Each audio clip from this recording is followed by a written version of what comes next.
Hey guys, welcome to my YouTube channel. അപ്പോൾ ഞാൻ ഒറ്റയ്ക്ക് ബസ്സിൽ പോകണത് മണ്ണാർക്കാട്ടിൽ ചെന്നിട്ട് കുറച്ച് ചില്ലറ പർച്ചേസിങ് ഉണ്ട്, അതിന് വേണ്ടിയിട്ടാണ് കേട്ടോ. അപ്പോൾ ഞാൻ അവിടെ എത്തിയപ്പോൾ പൊന്നുവിൻ്റെ ഫ്രണ്ടൊക്കെ വന്നിട്ടുണ്ടായിരുന്നു കേട്ടോ. ഞങ്ങൾ ആദ്യം ബഡാ ബസാറിലാണ് കേട്ടോ കയറിയിട്ടുണ്ടായിരുന്നു. അവിടെ കയറുമ്പോൾ തന്നെ നല്ല ക്യൂട്ടായിട്ടുള്ള ടെഡികൾ കേട്ടോ. എനിക്ക് ടെഡികൾ കാണാൻ ഭയങ്കര ഇഷ്ടമാണ്.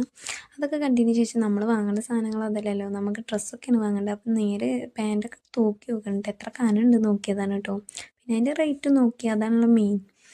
പിന്നെ അതിന് ശേഷം കുറേ ടീഷർട്ടൊക്കെ കണ്ടിട്ടുണ്ടായിരുന്നു. അതൊക്കെ പൊക്കിയിട്ട് നോക്കുന്നത് അതിൻ്റെ റേറ്റാണ് കേട്ടോ. എത്രയാണ് ബഡ്ജറ്റ് വരുന്നതെന്ന് നോക്കിയിട്ടാണല്ലോ നമ്മളെടുക്കുക.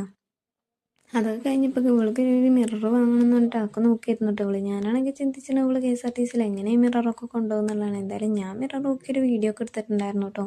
അത് കഴിഞ്ഞതിന് ശേഷം വിശപ്പിൻ്റെ ആൾക്കാർ കൂട്ടുള്ളത് കൊണ്ട് തന്നെ നമ്മൾ നേരെ ഫുഡ് കഴിക്കാനാണ് കേട്ടോ പോയിട്ടുണ്ടായിരുന്നത്. ആൽമ ഹോസ്പിറ്റലിൻ്റെ ക്യാൻറ്റീനിലാണ് കേട്ടോ പോയിട്ടുണ്ടായിരുന്നത്. ഫാമിലിക്ക് ഒരു ന്യൂ മെമ്പർ വന്നിട്ടുണ്ട്. അപ്പോൾ മൂപ്പരെയും കണ്ടിട്ടൊക്കെ ഉണ്ട് വരുന്നത്. ബേബി ബോയ് ആയിരുന്നു കേട്ടോ. അപ്പോൾ ഓരോ കാണുന്നതിൻ്റെ മുമ്പ് തന്നെ നമ്മൾ ഫുഡ് കഴിച്ചിട്ടുണ്ടായിരുന്നു, വിശപ്പ് താങ്ങാൻ വയ്യാത്തോട്ട്. അപ്പോൾ ഇതാ അടിപൊളിയായിട്ട് നല്ല ബിരിയാണിയൊക്കെ കഴിച്ചിട്ടുണ്ടായിരുന്നു കേട്ടോ. ഞാൻ പിന്നെ ഏത് ഫുഡ് കഴിക്കുകയാണെങ്കിൽ അതിന് മുന്നേ ഒരു ഗ്ലാസ് വെള്ളം കുടിച്ചിട്ടോട്ട് ഞാൻ ഒരു കഴിക്കണമൊക്കെ കണ്ടിട്ട് പിന്നെ വെള്ളമൊക്കെ കുടിച്ച് കഴിഞ്ഞിട്ടാണ് കേട്ടോ ഫുഡ് കഴിക്കാൻ നിൽക്കുന്നത്.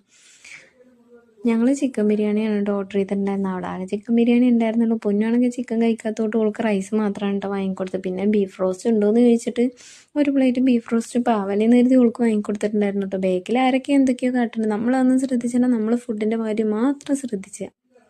നല്ല പൊരി വെയിലത്ത് നടന്നു വന്നുകൊണ്ട് തന്നെ നല്ല വിശപ്പുണ്ടായിരുന്നു കേട്ടോ.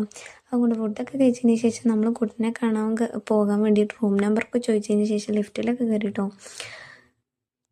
വീഡിയോ എടുക്കാൻ കണ്ടതിന് ശേഷം ഷംന ഭയങ്കര ആറ്റിറ്റ്യൂഡൊക്കെ ഇട്ട് നിൽക്കുന്നുണ്ട്. ഞാനാണെങ്കിൽ എൻ്റെ മുഖം കാട്ടാതെ ഓൾറെഡിയും കൂടി കാട്ടിയിട്ടുണ്ട് കൊടുക്കുന്നത്. നാജിൻ്റെ വീഡിയോ എടുക്കാൻ നോക്കിയപ്പോൾ സമ്മതിച്ചില്ല. നമ്മളെ കുട്ടിനെ കാണുന്ന വീഡിയോ ഒന്നും എടുത്തിട്ടുണ്ടായിരുന്നില്ല കേട്ടോ.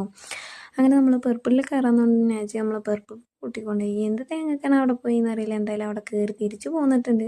പിന്നെ ഒരു ചെരുപ്പ് എടുക്കാൻ കയറിയിട്ടുണ്ട്. നമ്മൾ വിചാരിച്ച ചെരുപ്പില്ലാത്തതുകൊണ്ട് നമ്മൾ അവിടുന്ന് ചെരുപ്പ് എടുക്കാതെ ഇറങ്ങിയത്. അപ്പോൾ വീഡിയോ എത്രയുള്ളൂ.